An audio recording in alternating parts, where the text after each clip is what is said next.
Hello दोस्तों, आज के इस वीडियो में हम आपको बताएंगे कि भाज्य संख्या तथा अभाज्य संख्याएं क्या होती हैं। तो सबसे पहले मैं आपको बताऊंगा अभाज्य संख्याएं। दोस्तों, वह संख्याएं जो केवल एक से विभाजित हों और अपने आप से विभाजित हों उसे अभाज्य संख्या कहते हैं।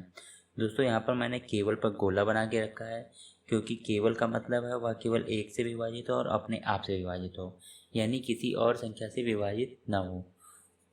तो जैसे एग्जाम्पल से देख लेते हैं, यहाँ पे पहले नोट समझ लेते हैं। एक ना तो अभाज्य संख्या है और ना ही भाज्य संख्या है। तो अब बात आती है दो की। तो दो जो है वह देखिए एक से विभाजित हो रहा है और अपने आप से विभाजित हो रहा है, तो दो जो है वह अभाज्य संख्या है। तीन को ले लीजिए। तीन देखिए एक से विभाजित होता है और अपने आप से विभाजित होता है। फिर यहाँ पर दोस्तों चार को देखते हैं। तो चार देखिए, आप एक से तो विभाजित सारी संख्याएं होती हैं और स्वयं से भी सारी विभाजित होती हैं, लेकिन चार जो है वह दो से भी विभाजित हो जाता है। तो इसी कारण चार जो है वह अभाज्य संख्या नहीं है। पाँच जो है वह अभाज्य संख्या है। अब छः को देख लीजिए। छः अगर लेते हैं तो छः देखिए दो से विभाजित हो जाता है। तो यह संख्या जो है वह दो से भी विभाजित होती है और तीन से भी विभाजित हो जाती है। तो हमें अभाज्य संख्या वह होती है जो एक से विभाजित हो और केवल अपने आप से हों। तो छः भी अभाज्य संख्या नहीं है। ऐसे छः नहीं है। फिर सात को देखते हैं तो सात अभाज्य संख्या है क्योंकि वह एक से विभाजित होता है और अपने आप से ही केवल विभाजित होता है।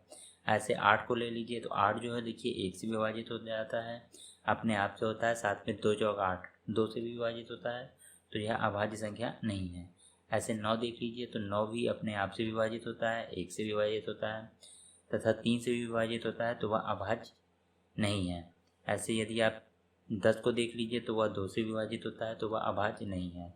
लेकिन 11 जो है वह अभाज्य संख्या है क्योंकि एक से विभाजित होगा और अपने आप से भी विभाजित होगा। ऐसे दोस्तों जितनी भी संख्याएं होंगी जो केवल एक से विभाजित होंगी और अपने आप से ही केवल विभाजित होंगी उन्हें अभाज्य संख्याएं कहते हैं।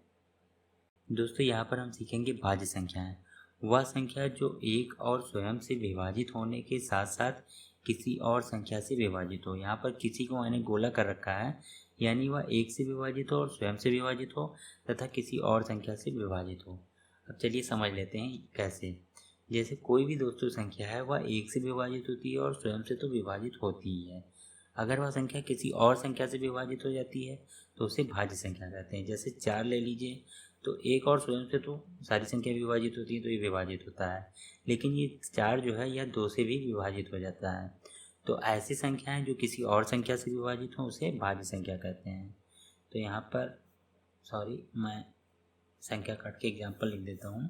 तो चार जो है वह भाज्य संख्या है। अब यहाँ पर पाँच ले लीजिए। तो पाँच एक से विभाजित होता है, स्वयं से होता है, लेकिन किसी और संख्या से विभाजित नहीं होता है, तो पाँच जो है वह अभाज्य संख्या है, भाज्य नहीं है। अब यहाँ पर छः ले लेते हैं। तो छः देखिए एक से विभाजित होता है, स्वयं से होता है, और छः जो है वह दो से विभाजित हो जाता है, तो छः जो है वह भाज्य संख्या है। सात जो है सात अभाज्य संख्या होती है क्योंकि वह एक और स्वयं से होती है। आठ देख लीजिए। आठ जो है वह दो से विभाजित हो जाता है, तो यह भाज्य संख्या है। ऐसे ही जितनी संख्याएं जो एक और स्वयं को छोड़कर किसी एक और स्वयं से विभाजित हों, साथ में किसी और भी संख्या से विभाजित हों, उसे भाज्य संख्याएं कहते हैं। दोस्तों, आपको हमारा यह वीडियो अच्छा लगा हो तो प्लीज़ हमारे चैनल को सब्सक्राइब कर लीजिए, और यह वीडियो अच्छा लगा हो तो कमेंट करके हमें ज़रूर बताएं।